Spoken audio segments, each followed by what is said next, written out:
Olá, seja bem-vinda, seja bem-vindo. Eu sou Renato Vilela, repórter da DBO e produtor de conteúdo. Esse é o Boicast, programa que fala da pecuária de um jeito que você nunca ouviu. E você que acompanha o Boicast sabe que o programa tem um apoio muito especial da Beckhauser.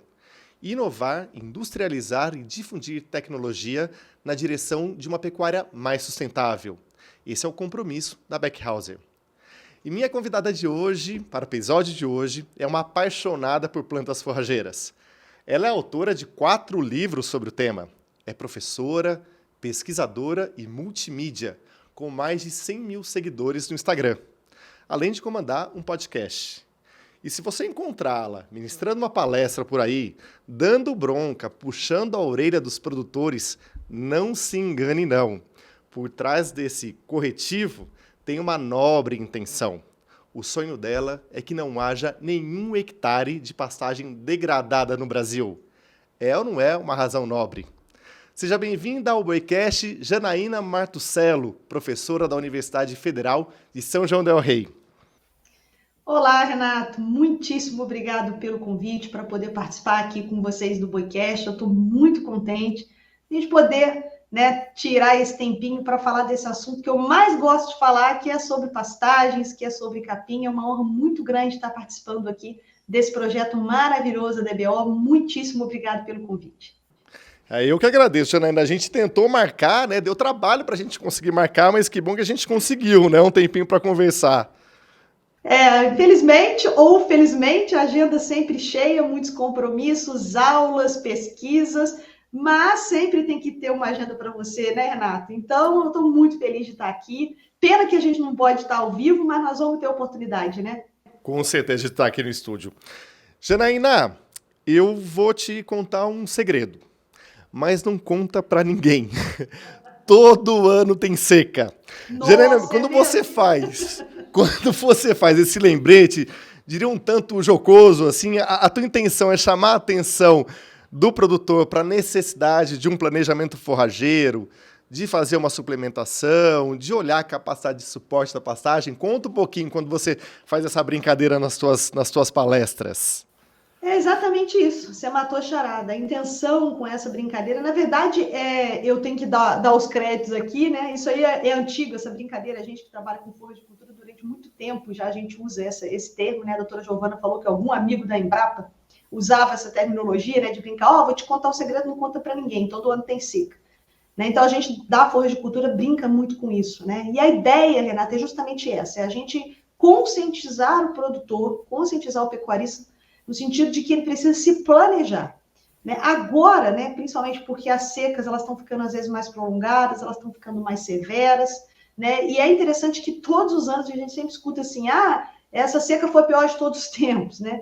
Então a tendência é sempre essa, a gente tem que se planejar adequadamente, né? Porque a sazonalidade de produção das nossas plantas forrageiras é algo que sempre vai acontecer. Né? E muita gente pode até achar ruim isso que eu vou dizer aqui, mas é a mais pura verdade o que vai ser dito. A nossa sazonalidade, ela ainda é pouca perto da de outros países. Né? Então, por exemplo, se você chega em determinadas regiões dos Estados Unidos, se você vai para a Europa, a sazonalidade de produção nessas regiões, elas são assim, 4 meses para você produzir comida para todos os 12 meses do ano. Então, a nossa, né, seca pode parecer assim, nossa, não sabe o que está falando, porque no Nordeste a seca é severa. Não, mas a nossa seca, ela é a nossa sazonalidade, ela às vezes não é tão complexa como a de outros países, que por isso aprenderam a conservar alimentos melhor do que a gente. A nossa pecuária está avançando muito em relação ao planejamento forrageiro, mas nós precisamos avançar muito mais.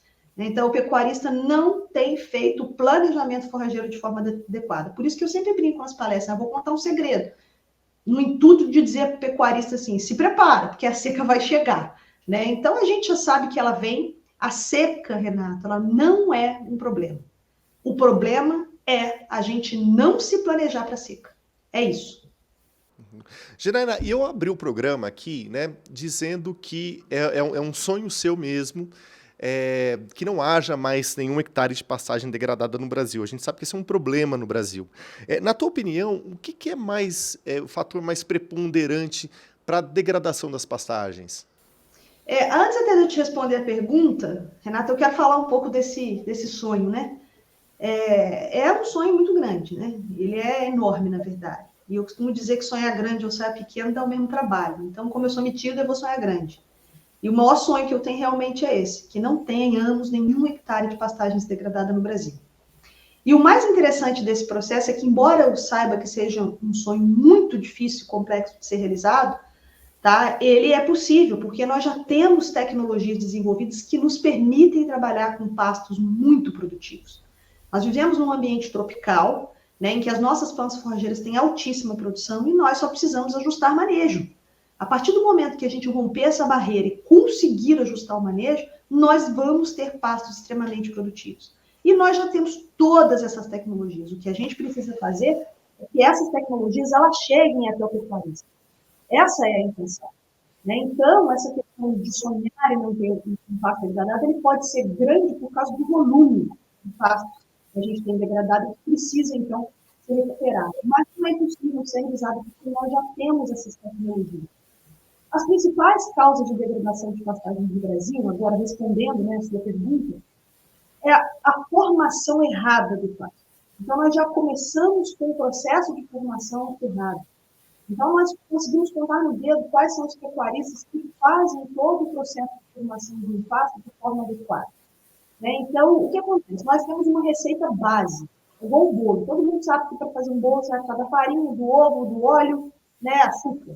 E aí depois você resolve o que você vai fazer. Se você vai colocar chocolate, se você vai colocar cenoura, laranja, baunilha, o que você quiser. Então, essa massa nós já temos. O que vai mudar em cada fazenda vai ser o recheio, vai ser a cobertura, saber se você vai colocar cereja ou não, o enfeite que você vai colocar por cima, mas a base ela é a mesma para todo mundo. Né? Sabe? Então, existe essa tecnologia. Então, quando a gente forma mal um pasto, não tem como a gente manejar um pasto que está mal formado. Então, o próprio processo de formação é o primeiro passo da degradação. Então, é muita gente plantando no pó, sem fazer análise de solo, colocando as 3 toneladas mágicas de calcário que as pessoas acham que serve para todo mundo. É muita gente não dando importância para a adubação fosfatada no cantinho, porque os nossos solos, eles são pobres em fósforo. As nossas rochas são pobres em fósforo. Consequentemente, essa rocha que dá origem ao nosso solo, né, sendo pobre, vamos ter um solo pobre. Então, nós não podemos negligenciar o fósforo. Os nossos solos são ácidos. O solo ácido inibe a absorção de fósforo. Então, é toda uma sequência de eventos, né, que faz com que a gente tenha pastos mal formados. Existem mitos aí na nossa pecuária, como, por exemplo, o tal mito de que pasto não precisa de adubo, porque as nossas forrageiras não têm exigência. Né? Mas a gente sabe que nesse primeiro momento é importante corrigirmos o pH desse solo, colocar cálcio, magnésio, né, na calagem, na sequência fósforo, semente de qualidade. Né? Isso é muito importante, porque às vezes o pecuarista compra a semente pelo preço, e a semente mais barata nem sempre é a mais barata. Porque o que vai virar pasto é semente pura e viável. Se você compra uma semente com baixo valor cultural, você está levando para a fazenda muita impureza e muita semente xoxa, que não vai germinar. Então, às vezes, é melhor pagar mais para você ter mais possibilidade de formação de um pasto. Né? Adubação de cobertura, fazer o primeiro pasteio no momento correto, tudo isso inibe o processo de degradação. Então, a primeira causa de degradação é a má formação do pasto. A segunda causa de degradação é o manejo errado. Né? O que acontece? Sempre há uma superestimativa do quanto a fazenda aguenta. Né? Então, a gente sempre está trabalhando acima do limite da fazenda, ou seja, mais boca do que capim. Isso vai levando cada vez mais o pasto à degradação, deixando espaços vazios no solo, dando oportunidade para o surgimento de plantas invasoras, né? E aí o processo vai se instalando. E é importante salientar, Renato, que a degradação de pastagem, ela não acontece de repente. Você não está lá com o pasto lindo hoje, foi dormir, acordou e o pasto está degradado. Não. Você recebe avisos, aquele pasto está te comunicando que está se degradando, os seus animais não têm o mesmo desempenho, então esses recados vão chegando e são ignorados. E aí tem um negócio de oportunidade, você aumenta ainda mais a lotação. Isso é causa de degradação. E por último, a não reposição de nutrientes. Solo não é um recurso infinito. Acaba-se os nutrientes. Você fica só tirando, né? Principalmente quando trabalha com altas rotações, retira os animais, não tem reciclagem de forma adequada. É óbvio que esse solo se exaurindo, esse capim vai produzir menos, e você vai estar forçando, então, esse processo todo, né, de colocar uma lotação alta com uma baixa capacidade de suporte. Então, essas são as causas de degradação de pastagem no Brasil, né, e nós precisamos trabalhar nessas 3 linhas, ensinando o pecuarista a fazer essas 3 coisas de forma correta. O pecuarista precisa formar bem, manejar bem e repor nutrientes. Janaína, hoje a gente tem, né, o produtor tem disponível ali para ele, assim, na palma da mão, né, aplicativo, por exemplo, o Passo Certo da Embrapa, né, onde ele pode olhar vários tipos de forrageira, olhar qual é a exigência de fertilidade, para poder entender se aquela forrageira se enquadra nas condições que ele tem, que ele está disposto a fertilidade que ele está disposto a alcançar, né? Você acha que esse tipo de tecnologia, de alguma forma, ajuda a tirar aquela coisa do capim milagroso, o capim da moda, né? Assim, aquilo, ele vai olhar aquilo e vai falar assim, olha, eu consigo esse capim aqui, é para uma exigência que eu não consigo atingir, então eu vou me adequar. Você acha que esse tipo de tecnologia ajuda nesse sentido? Ajuda muito. Ela precisa ser usada para que ela consiga, então, ajudar o pecuarista nesse sentido, né? O capim milagroso, Renata, ele é coisa antiga, sabe? Então, durante muito tempo, os pecuaristas buscam por esse capim milagroso. Biologicamente, essa planta não existe. Nós não vamos ter um capim que reúna todas as características desejáveis para a nossa pecuária. Por exemplo, uma vez eu fiz essa pergunta, né, nas redes sociais para o pecuarista. O que você queria num capim? A pergunta foi essa. Abri a caixinha e falei, o que você queria no capim? E aí começou a aparecer uma série de respostas. Eu achei muito interessante. Eu até usei isso numa palestra. E aí teve um pecuarista que respondeu assim, eu gostaria de um capim que tivesse a palatabilidade do curumim, a produtividade do mombaça, a exigência em fertilidade da braquiária, a resistência cigarrinha de uma ipiporã, a facilidade de produção de semente de uma rusiziense. Não temos esse capim. Esse capim não existe. Não tem um capim que tem baixa exigência, fácil de manejar, que tenha alta produção. Né? Então, a busca por essa planta forrageira, ou aquele afã de trocar o capim para um capim novo, porque na fazenda do vizinho, ou em algum programa de televisão, num vídeo do YouTube deu certo, isso também é um problema para a nossa pecuária. Porque a escolha da planta forrageira, ela é um passo muito importante para que a gente tenha pastos duradouros. Então, quando você abre, por exemplo, o aplicativo Passo Certo da Embrapa, você tem lá uma gama de plantas. E aí você vai olhar a produtividade delas, você vai olhar a adaptação delas à chuva, Renato. Isso é muito, muito importante. Então, às vezes você vê uma planta forrageira que se desenvolveu bem em determinado lugar, mas qual é a precipitação? Qual é o regime hídrico daquela região que o capim está? Então, lá no Passo Certo você encontra, né, essa condição aí de precipitação, de temperatura, você encontra resistência da planta ao encharcamento, à geada, você encontra resistência da planta a solos rasos, né, solos com mais pedra, então tá tudo lá. Né? A questão, Renata, que eu preciso falar para os pecuaristas que estão ouvindo, é o cara olhar-se no espelho e dizer, eu consigo manejar esse capim? Embora o meu solo não seja raso, eu tenho um solo de boa fertilidade, né? Eu vou ter, então, a capacidade daquela planta se encaixar no meu sistema, eu não tenho morro, eu tenho um sistema muito legal para colocar uma planta muito produtiva. Será que eu sei manejar? Porque isso também tem que ser levado em consideração, e isso não está no aplicativo. É o cara que tem que ter um bom senso para saber se ele e a equipe terão condição de manejar aquele capim. Porque a capacidade de manejo da equipe também tem que ser levada em consideração no momento da escolha do capim. Porque o que mais temos é capim mal manejado. E aí o camarada acha que aquele capim é milagroso porque ele tem alta produção, ok, ele tem. Mas se eu não manejar ele bem, eu vou levar espaço de degradação. Porque o manejo é primordial para que a gente consiga fazer a planta entregar aquilo que está no aplicativo. Né? Mas lá também tem de manejo. Oi, desculpa, Renato, pode falar. Não, perdão. Não, e sem contar, né, Janaína, assim, você estava falando desculpa te interromper, de um capim muito produtivo, né, aí ele, de repente, não consegue manejar, e aí começa naquele ciclo, né, começa a entrar com roçadeira, e aí é um custo, óleo diesel, hora máquina, né, para conseguir ali reduzir o tamanho da torceira, vira um problema, né? Exatamente. Quando você não tem condição de manejar um capim, você acaba colocando outros custos no seu sistema de produção. Né? Então, esses custos vão aumentar, né? O seu custo médio por arroba, por leite, e você vai achar que o capim não presta, que a tecnologia é ruim. Então, por que ele funciona em outras localidades? Então, tem uma coisa errada. Então, por isso que eu falo, um ponto importante para a escolha da planta forrageira é um espelho, além do solo, da declividade do clima. O espelho também é um bom indicativo, Renato. Janaína, a gente tem feito matérias, acompanhado um pouquinho, eu tive até a oportunidade de ver isso em loco, que é essa questão do capim-capeta, né? Que é uma praga aí que a gente está se alastrando bastante, né? O que você tem preconizado para o combate dessa praga?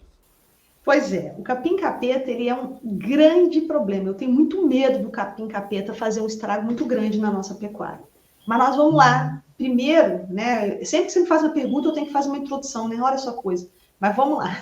Primeiro, né? O que é o capim-capeta? O capim-capeta é uma planta invasora que tem um altíssimo poder de propagação. Então, ela produz muita semente, né? Esporóbulos índicos, por esporóbulos, alguns falam assim. Ela meio que explode, né, no momento que ela está com as sementes maduras, né, então explode e aí ela esparrama para lugares muito longe de onde você tinha a touceira principal. É um negócio impressionante. O capim-capeta ele entra pela porteira da propriedade. Ele entra na roda do carro, na moto, ele entra lá no pelo dos cavalos, né, do cachorro que foi para um pasto depois foi para outro. Então ele vai entrar pela porteira. Né? E essa é uma questão importante de ser colocada, né? Como se a gente estivesse deixando ele entrar. Além disso, ele predomina em áreas em que a gente tem superpastejo e baixa fertilidade. Tá? Nós não temos ainda, até o momento, tá, Renato? Então, qualquer coisa que eu falar aqui é complicado, porque até o momento nós não temos ainda herbicida registrado. Existem vários pecuaristas utilizando uma série de combinações, tá? Para resolver esse problema com a utilização do herbicida. É o problema que grande parte dos herbicidas que a gente vai utilizar para poder matar o capim-capeta, ele vai matar o capim também, porque são todos folha estreita, né? Então, isso é um problema, você tem que fazer o controle dele localizado, você tem que jogar em cima da touceira, né, da touceira dele, então isso demanda uma mão de obra absurda. Em alguns casos, somente a reforma é que vai ajudar nesse processo. Tá? Então, ele tem um poder de alastrar assim, absurdo e ele pode ser um grande problema para a nossa pecuária, se os pecuaristas não começarem a entender que ele precisa ser exterminado das fazendas. Tá? Então, nós já temos empresas que estão muito concentradas nesse processo do herbicida, em breve vai chegar. Tá? E nós vamos ter que lançar a mão disso, né, junto com uma reforma de pastagens para poder acabar, porque existe um risco muito grande desse negócio se alastrar em várias regiões do Brasil e virar um problema muitíssimo sério. Janaína, a gente vê, né, muitos lançamentos de gramíneas. Antigamente era só a Embrapa que lançava, né? Hoje, assim, muitas outras empresas estão lançando, mas a gente vê, comparativamente, vamos dizer assim, pouco de leguminosa, né? O consórcio foi algo assim que não pegou muito. A gente sabe que no sul, né, Paraná, até pela característica ali dos os pastos nativos, né, a gente sabe que é um consórcio natural, né, de gramíneas, de leguminosas. Mas a gente vê pouco isso sendo implantado. Ou, eu não sei se eu estou errado nessa percepção, queria te perguntar sobre isso. Não, você não tá errado nessa percepção, não. Tá? Realmente nós temos assim ainda um pouco de deficiência, talvez, de estudos na área de consórcio entre gramíneas e leguminosas. Eu vou fazer um histórico breve aqui, mais uma vez, né? Sempre tem uma introdução antes da resposta. Na década de 80, iniciozinho assim, da década de 90, a gente ainda via alguns trabalhos publicados com consórcios de gramíneas com leguminosas. Aquelas gramíneas mais antigas, tipo colonião, né, setária, até o próprio capim-gordura em consórcio com calopogônio, em consórcio com algumas plantas leguminosas que tínhamos disponíveis. E aí depois, quando chega na década de 90, dá uma parada absurda e abrupta assim, em relação a essas publicações. Parece que os brasileiros pararam, né, de pesquisar consórcio. Aí agora, na década de 2010, né, começa a voltar essas pesquisas, as pessoas começam a se preocupar mais com isso, né, com essas pesquisas de gramínea e leguminosa. Mas, lógico que durante esse tempo todo, o pessoal da Embrapa Acre, Gado de Corte, o pessoal lá do Cerrado, continua fazendo experimentos e tentando descobrir, né, lançando outras leguminosas forrageiras, né, que têm interesse para os nossos sistemas pecuários. Não é que tenha parado, estou dizendo que diminuiu bem o número, mas continuou uma gama de pesquisadores fazendo o melhoramento dessas leguminosas. O que acontece, Renata, é que o consórcio ele se torna um pouco complexo, tá, no sentido de que nós estamos trabalhando com plantas que têm metabolismos diferentes. Ou seja, Uma planta tropical, como as gramíneas que a gente utiliza, elas têm altíssima taxa de crescimento, enquanto que a leguminosa tem menor acúmulo de forragem, menor taxa de crescimento. Na maioria das vezes, existem exceções, tá bom, pessoal? A leguminosa ela é preferida em relação à gramínea. Então, o animal fica procurando a leguminosa porque ela tem melhor valor nutritivo. Né? Então, isso faz com que a leguminosa acabe rapidamente, o consórcio não perdure. É regra? Não, mas acontece, tá? E uma outra coisa bastante interessante que precisa ser dita é que a maioria das gramíneas que a gente utiliza hoje nos nossos sistemas pastoris no Brasil, elas são gramíneas de origem africana, como braquiária, pânico, capim-elefante, andropógon, capim-búfio. E essas plantas na África se desenvolveram num processo de coevolução com grandes herbívoros. Então, o processo de desenvolvimento entre ruminantes e esses capins, ele foi junto, caminhando junto. Um é altamente dependente do outro. Então, essas plantas são completamente adaptadas ao pastejo, adaptadas a casco dos animais, à boca, a altas rotações. Enquanto as leguminosas que nós utilizamos, elas são leguminosas originárias das Américas, de forma geral. Claro que nós vamos ter lá da Ásia, né? Por exemplo, a alfafa, né? Que é uma planta oriunda do sudeste da Ásia, tá? Mas a maioria das que a gente usa, como, por exemplo, amendoim forrageiro, estilosantes, elas são plantas americanas. E aqui nas Américas, o herbívoro mais pesado que a gente tem forçando essas plantas é a anta. Então, elas não foram adaptadas, tá, a essa alta pressão de pastejo. Então, elas ficam menos tempo no consórcio. Existe uma série de estudos hoje que estão avançando muito no consórcio, principalmente com o amendoim forrageiro. Vai ter até um congresso especificamente sobre isso, né, sobre esse uso das leguminosas, principalmente o amendoim forrageiro em consórcio. Nós precisamos avançar, Renato, precisamos, tá? Por quê? Por causa do alto preço do insumo, né? Por causa do alto preço do adubo nitrogenado, né? Nós precisamos entender que além da gente conseguir fazer a fixação biológica do nitrogênio, melhorar a qualidade da dieta, nós ainda vamos ter diversificação, e diversidade é sempre importante no sentido de evitar monocultivo. Então, nós precisamos estudar para saber quais são as melhores combinações que permitam que a gente, então, atinja esse objetivo. Perfeito, tem um campo ainda para avançar. Janaína, a DBO trouxe, né, no especial de pastagens de novembro, uma reportagem de capa sobre o uso de drones e satélites para fazer estimativa de biomassa, calcular ali a altura do capim, né, a altura para entrada, a altura para saída. Como é que você vê esse tipo de tecnologia chegando aí no sistema de produção a pasto? Eu acho que isso é excelente. Né? Por quê? Porque a utilização dos drones para a gente poder fazer essas medidas, ela vai ser essencial para que a gente consiga ajustar melhor o manejo.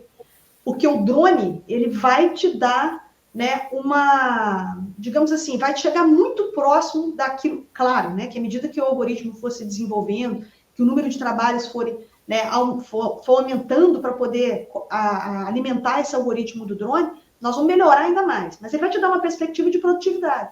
E é só a partir da perspectiva de produtividade que você consegue fazer ajuste de lotação. Né? Então, por quê? O que é a capacidade de suporte?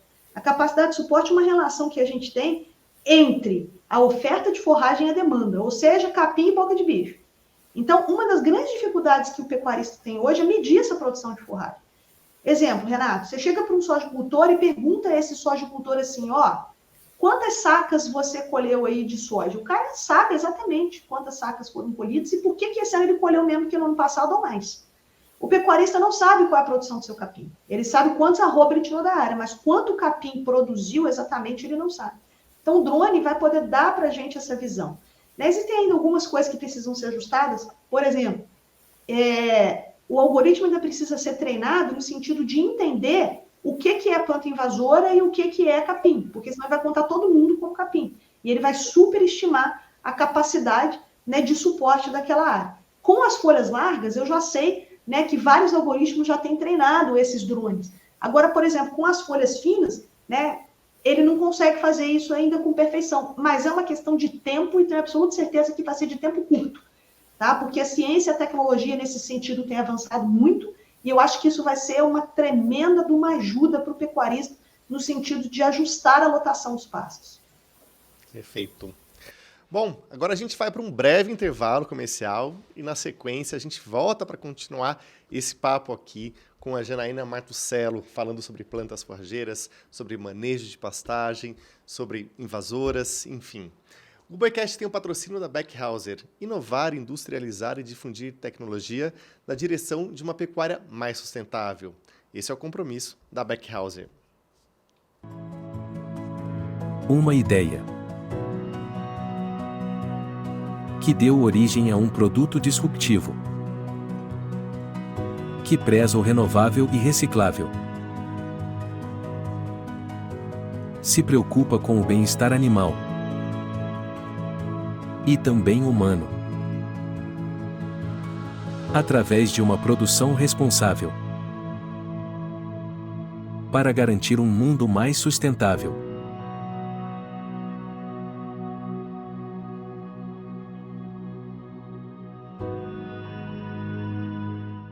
De volta com o nosso Boicast, hoje recebendo Janaína Martuscello, professora da Universidade Federal de São João del Rei. Janaína, quem te acompanha, né, quem já esteve numa palestra sua, dá para perceber que você gosta muito do que faz. E nesse programa, a gente costuma pedir para o convidado contar um pouco mais da história dele mesmo, né, para que as pessoas possam conhecer melhor. Eu queria saber de você, como é que foi se deu essa paixão sua por esse universo das plantas forrageiras? Quero que você contar um pouquinho da sua história. Então, Renato, eu não tenho família, né, do agro. Isso é uma coisa que, às vezes, quando eu falo às pessoas, sério, eu falei, não temos, né? Meu avô tinha fazenda, né, mas meu pai era completamente urbano, minha mãe já mais urbana, então não tinha nenhum contato. Não posso dizer que eu fui criada em fazenda. E aí eu vou contar rapidinho aqui, né? Eu fiz o meu ensino médio, né, o segundo grau na minha época, na área de metalurgia. E fui trabalhar numa grande companhia siderúrgica no Brasil. Então, eu iria fazer até então a engenharia metalúrgica. Mas aí meu pai se aposentou nessa mesma indústria muito novo, né? Porque a insalubridade era muito alta e na época ele se aposentava antes porque o ambiente era insalubre.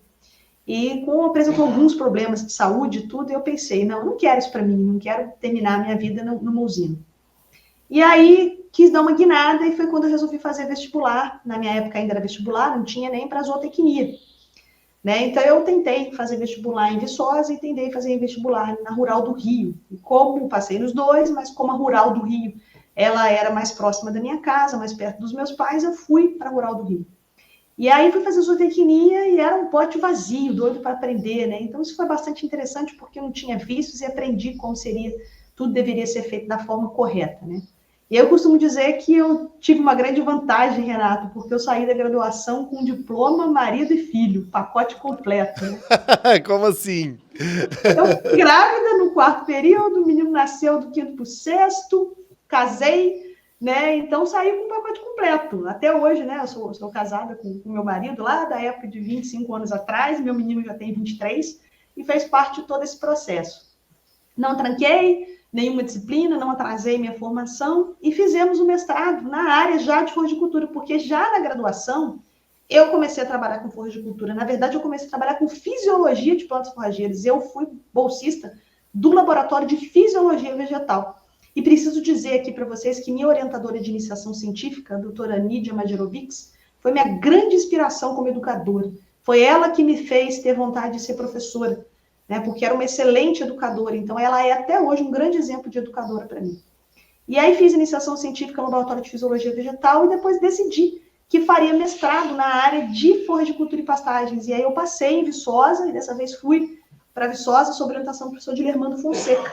Trabalhei na minha graduação com capim maçai, e aí depois, na sequência, já fomos para o doutorado, né? Meu marido e meu filho sempre junto comigo nesse processo, e aí já fomos para o doutorado, né, e comecei a trabalhar com melhoramento de forrageiras, e aí foi quando me aproximei da doutora Ariana Yankee, lá da Embrapa Gado de Corte. Eu fiz meu experimento de doutorado na Embrapa Gado de Corte com melhoramento de pânico. Né? Então, foram trabalhos assim, muito, muito bacanas que eu desenvolvi na pós-graduação. Terminando o doutorado, eu fui para Alagoas, na Universidade Federal de Alagoas, e sempre trabalhando com forragicultura e pastagens, criei lá meu primeiro grupo de estudos, Fiquei em Alagoas por 3 meses lá na UFAL, por 3 anos, desculpa, e depois vim aqui para São João del Rei, na UFSJ, já estou aqui, né, há mais de 12 anos, sempre trabalhando com floricultura, que é minha grande paixão. Né? Então, começamos a desenvolver aqui, Renato, um projeto que foi assim, um divisor de águas na minha vida, que é um projeto de recuperação de pastagens degradadas em pequenas propriedades leiteiras. Porque a região de São João del Rei, ela é uma região caracterizada por minifundos de produção de leite.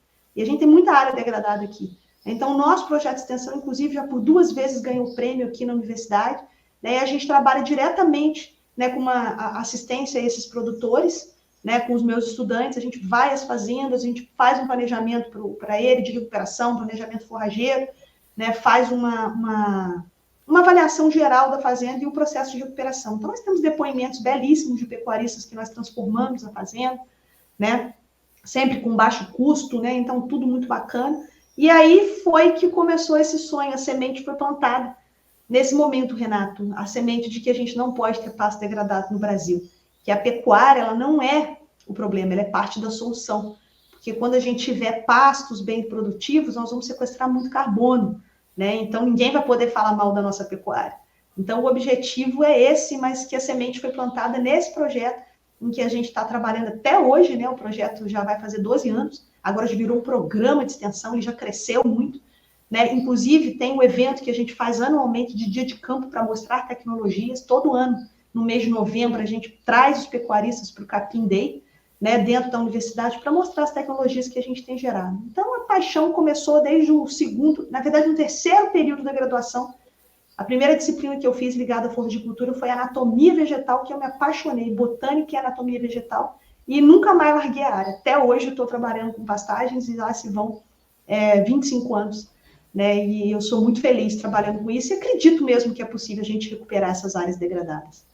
Interessante, Janaína, porque a doutora Cacilda do Vale esteve aqui também, né, nos dando uma entrevista, e eu fiz a mesma pergunta, né, como é que nasceu essa paixão pelas plantas forrageiras? E também ela teve uma educação totalmente urbana, voltada para artes, para estudo de violino, piano, enfim, e depois se apaixonou por essa área, né? Eu acho que as pessoas, às vezes, não têm um contato prévio, e quando vão, né, acabam descobrindo ali... E a contribuição é muito, muito grande mesmo, né? E isso que você falou é interessantíssimo, porque depois a doutora Cacilda se tornou quem é. Exatamente. Né? Então, ela é assim, a pecuária brasileira tem que simplesmente agradecer deve muito a ela. Que fez, né? Porque ela é um dos verdade. maiores nomes da nossa pecuária. E aí eu vou aproveitar o ensejo aqui para poder falar para quem está ouvindo, principalmente estudantes, que não tem esse viés dentro de fazenda. Isso não é problema nenhum. Né? Então, Renata, às vezes as pessoas me perguntam assim, você sofre preconceito porque é mulher? Não, eu não sofro. O maior preconceito que eu sofri foi justamente por não ter vindo do agro, não ter essa raiz, porque as pessoas acham que a gente vem com uma deficiência. Quando isso, na verdade, não existe. Então, para qualquer estudante que está nos ouvindo aqui, não se preocupe com isso. Isso jamais é limitação. Está aí a própria doutora Cacilda nessa intervenção que o Renato fez para poder mostrar que é muito possível você fazer diferença no agro, mesmo não estando lá derrubando o boi pelo chifre, né? Perfeito. Janaína, você tem 4 livros publicados, né? Quem está acompanhando o programa pelo YouTube, por exemplo, está vendo ali, né? Seu Dinheiro é Capim, Plantas Forrageiras, já na 2ª edição, Todo Ano Tem Seca, e o mais recente, Seu Pasto é Lavoura. Quem te acompanha sabe que você se tornou muito atuante nas redes sociais. No Instagram, você tem mais de 100 mil seguidores. Você sempre gostou de rede social ou você entendeu que em algum momento você tinha que ir até esse público? Sabe aquela coisa daquela canção, acho aquela canção maravilhosa do Milton, né, nos bailes da vida, todo artista tem que ir aonde o povo está?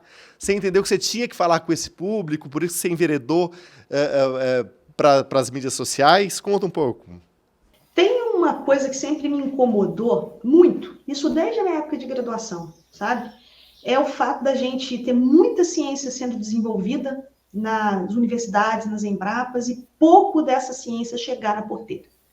Né? Isso sempre me incomodou, isso desde a graduação. Eu fiz um trabalho na minha graduação muito bacana, que é a utilização de urina bovina para adubação. Então, nós fizemos um trabalho de segurar nitrogênio na urina. Então, foi um negócio muito bacana, que foi até depois o meu primeiro artigo publicado, porque eu, mesmo sendo uma iniciação científica, ficou muito bom. Mas aí a gente publicou esse artigo, eu falei, gente, como é que o pecuarista vai saber disso aqui? Como que ele vai chegar? Então, só me incomodando. Mas o sistema engole um pouco a gente, né? Que aí você vai publicando, e aí você fica feliz, porque tem um paper publicado numa revista internacional, e você vai indo. E aí isso começou realmente a me perturbar. Eu achava que a gente devia tirar das prateleiras e passar isso para dentro das porteiras. Mas nunca fiz nada para isso. E aí, quando você me pergunta se eu gosto de redes sociais, sempre gostei, a resposta para você é assim, eu gosto hoje, eu aprendi a usar, mas eu nunca fui uma consumidora ou uma blogueira, né, de rede social. O que aconteceu, Renata, eu preciso contar essa história para o pessoal, foi o seguinte, o meu grupo de estudos de floricultura e pastagens é um grupo que eu preciso de muitos alunos, porque os trabalhos são muito pesados. Né? Então, tem que medir leite todo dia, nós temos que fazer perfilhamento, temos que adubar pasto, então eu preciso de um grupo grande. Quando veio a pandemia, eu não queria perder o vínculo com esses meus alunos. Eu não podia perder esse vínculo, porque quando a gente voltasse, a gente achou que fosse voltar um mês depois, né? 40 dias depois, o negócio ficou aquele tempo todo, eu precisava que eles continuassem com esse vínculo e a gente continuasse trabalhando. Então, a gente começou a fazer as reuniões online. E antes da pandemia, eu não sabia usar nem o Google Meet, nada disso, né? E Instagram, nem nada. E aí, a gente fez, então, o Instagram para o grupo de estudo. O Instagram foi Floricultura e Pastagens, né? Hoje nós temos Instagram separado, porque o negócio tomou uma proporção grande. Eu tinha feito um canal no YouTube já, tá? Mas não tinha usado, não tinha deixado nada lá. E aí, um belo dia, Renata, e essa história é interessante, eu falei assim, a minha aluna, Luana, falou assim, professora, faz uma live aí pra gente no dia, no horário do grupo. Eu falei, beleza, nossas reuniões eram às quintas-feiras. E aí, eu fiz uma live no Instagram, nós abrimos o Instagram para eu fazer uma live. E, Renata, eu não tinha a menor ideia de que se eu abrisse uma live no Instagram, todas as pessoas poderiam assistir essa live. Eu achava que eu só ia passar para os meus alunos. Realmente, eu não sabia. E eu tinha lá 20 e tantos alunos no meu grupo, eu achei que fosse ficar os 20 e tantas pessoas. Daqui a pouco eu tô vendo lá 20, 30, 40, 80. Eu falei, mas o que é isso? De onde tá sendo essa gente toda? E começa um monte de gente que eu nunca ouvi nem vi, perguntando coisas. E aí eu respondendo as coisas que eles perguntavam. Aí a minha aluna mandando mensagem para mim, que aparecia em cima do telefone, no WhatsApp, coisa. Responde, professora, responde. E o negócio foi respondendo. E aí, quando a gente finalizou a live, eu ganhei um montão de seguidor naquele dia. Aí meus alunos, professora, faz de novo quinta-feira que vem, que vai ganhar mais seguidor. E aí comecei toda quinta-feira na pandemia a fazer live. E comecei a gerar os conteúdos do Floricultura e Pastagens.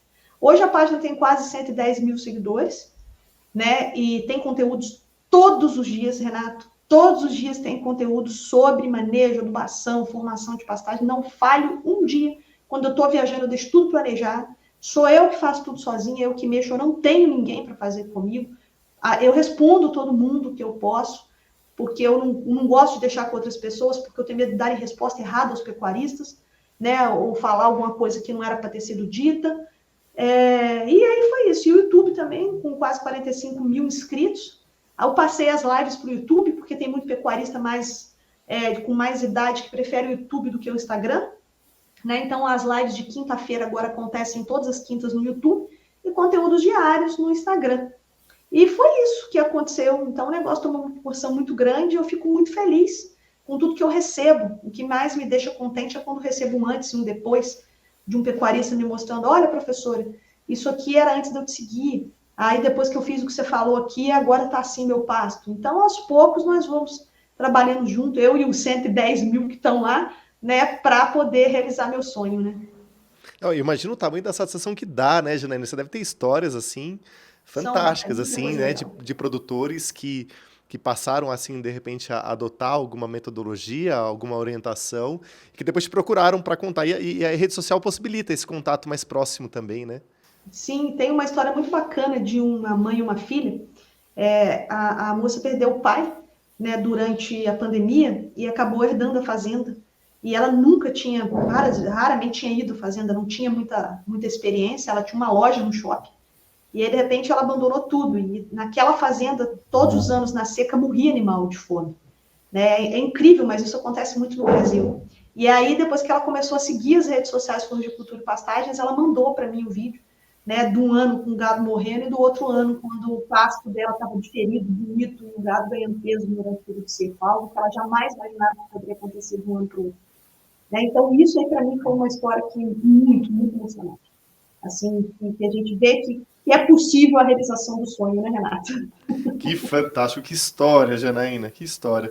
Que bacana esse crescimento, né? Como é que se chama? Crescimento orgânico dessas redes É sociais, né? orgânico, totalmente né? orgânico. Começou ali pequeno, né? Numa situação de pandemia, de repente, para ter o contato com os teus alunos, de uma forma até quase despretensiosa e alcançar, chegar hoje, como você disse, mais de 100, quase 110 mil seguidores. Isso, né? Exato. Foi um processo construtivo, né? Ele aconteceu aos poucos, né? Janaína, me fala uma coisa, quando você não está aqui numa casa de vegetação, não sei se esse é o nome certo, né? Não está medindo a altura do pasto, não está atrás de cigarrinha, vendo adubação, né? Nas tuas horas vagas, se é que existem horas vagas aí nessa sua agenda, o que você está fazendo? Você tem algum hobby? Conta pra gente. Tem hora vaga, com certeza tem hora vaga. Assim, hobby, sabe o que eu gosto de fazer? Eu gosto de fazer trilha. Eu adoro viajar para fazer trilha. Gosto muito, meu marido também gosta. Então, aí o nosso menino já tem 23 anos, já saiu de casa, né? Já tem o trabalho dele, já formou, né? Então, somos só nós dois. Aí a gente brinca que somos dois velhos na trilha, né? Então, a gente faz muita trilha.